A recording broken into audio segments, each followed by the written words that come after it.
just doing a quick oil change and filter, and then I also want to change the fuel filters. Some tools you'll need, obviously a drain pan, a funnel to get the oil in. You need a ratchet with a 14 millimeter socket. Obviously you need your oil, the filter, both fuel filters for this tractor, and then you want two like vice grip type things. And I seen another guy, he used rubber to pinch the fuel lines. I'm just gonna use paper towels, that's good enough, just so you don't really bite and chew down onto the fuel lines and mess them up. And then I have a pry bar here because the pry bar, I need to lower this. I have the expanded belly pan, and that's the only way I can access that fuel filter. So to lower that, obviously it's not heavy enough for the drawbars to lower it, so you gotta use the pry bar.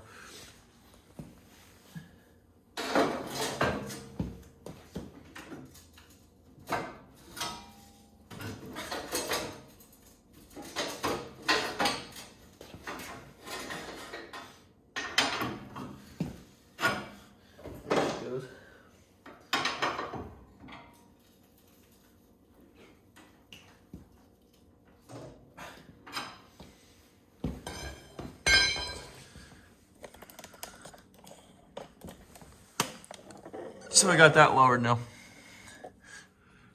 So the first fuel filter is going to be right underneath your floorboard, and it is the filter on the right hand side there. So that's the first one coming from the fuel tank. And then your second one, as everybody calls it, the one on the side of the engine, which is easiest to get to, is right there. I did have to drop this whole pan. Just, it's a lot easier to get up there to that, but it doesn't hurt to drop it, the people that have this, because obviously it builds up a lot of debris. When it builds up debris, it's gonna start covering these little access doors they cut out. And that actually helps with cooling the tractor, because the tractor transmission is cooled by a fan under there. And that's where it sucks in all the cool air from underneath here. So, people that don't have this protective shield, it would just be open like this and you can get all air at once. With this on here, it's going to really restrict a lot. Figured while I'm doing the fuel filters, I'm going to get this drain bolt off the bottom here and let that drain out nice. So again, we use our 14 millimeter socket.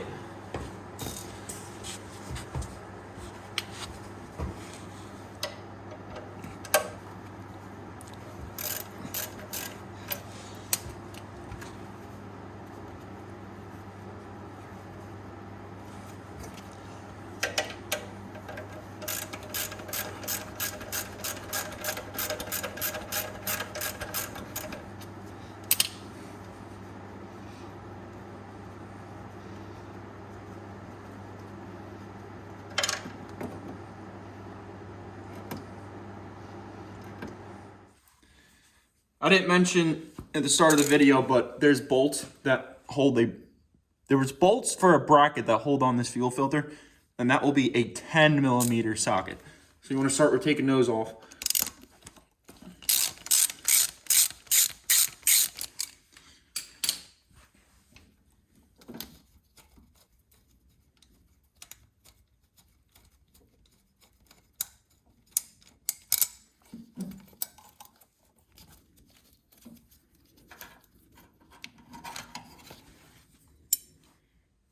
Next, you'll want to pinch your fuel lines with the vice grips. Now, when you do this, obviously you don't want to pinch it to the point where you're going to mess up the rubber. You want to have it just set lightly, just so it pinches enough to stop flow, and you don't lose as much pressure. So make sure you have a paper towel or something around your vice grips, especially if they're like the really rough, gritty ones, so you don't mess up your fuel line.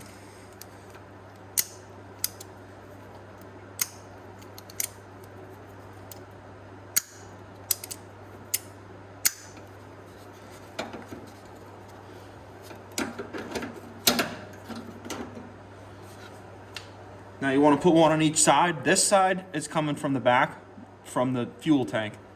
Comes in, And then this line goes to the fuel pump.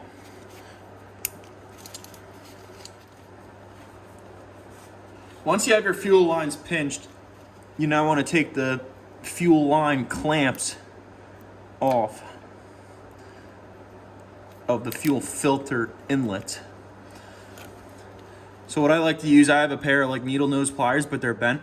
So it makes it really easy just to pinch these and move them where you need them to go.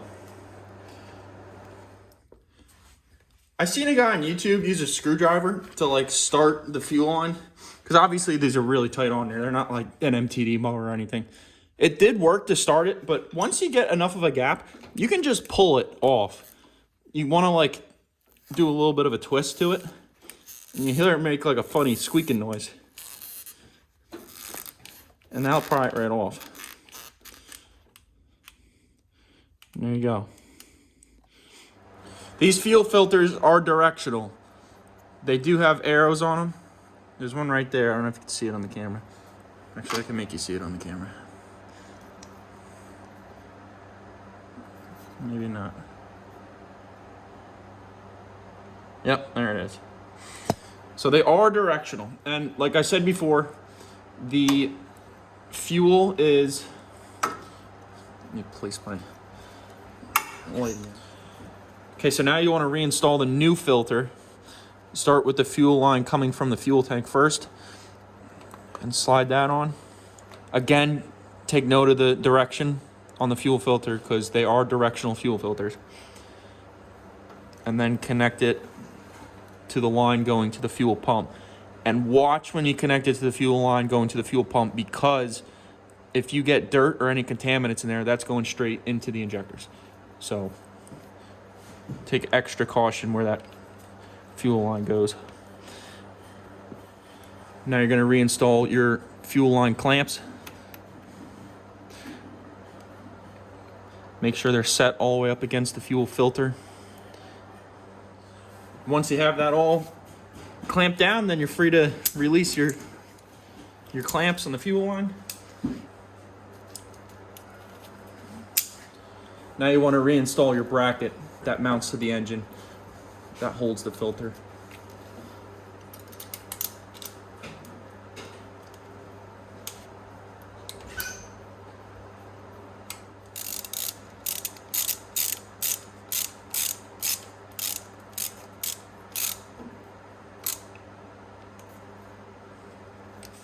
Take advantage of it being a nice white clear filter and go ahead and put the date on it. It doesn't hurt.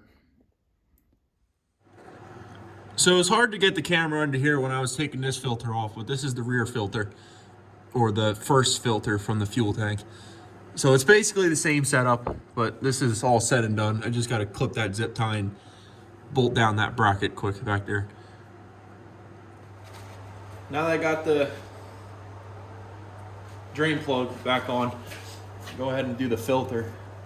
This just unscrews. Reinstall your new filter.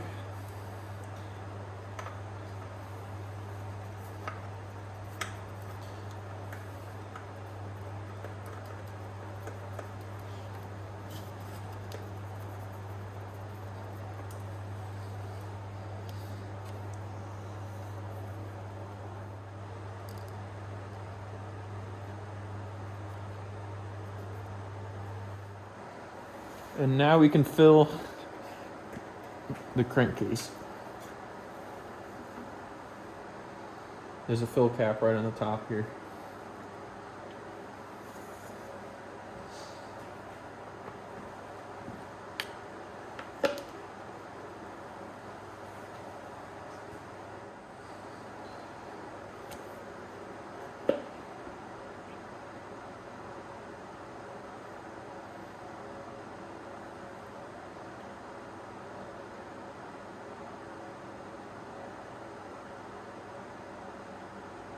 Okay, so now that it's filled with oil, the fuel filters are on, everything's said and done,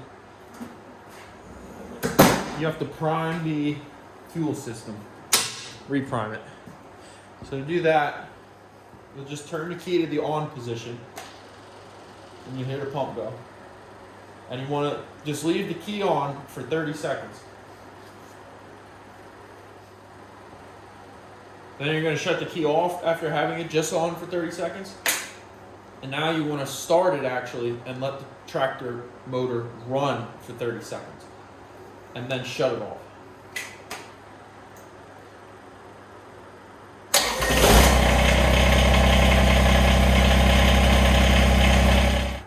And that is how you change the oil and do a fuel filter change on a Kubota BX23s.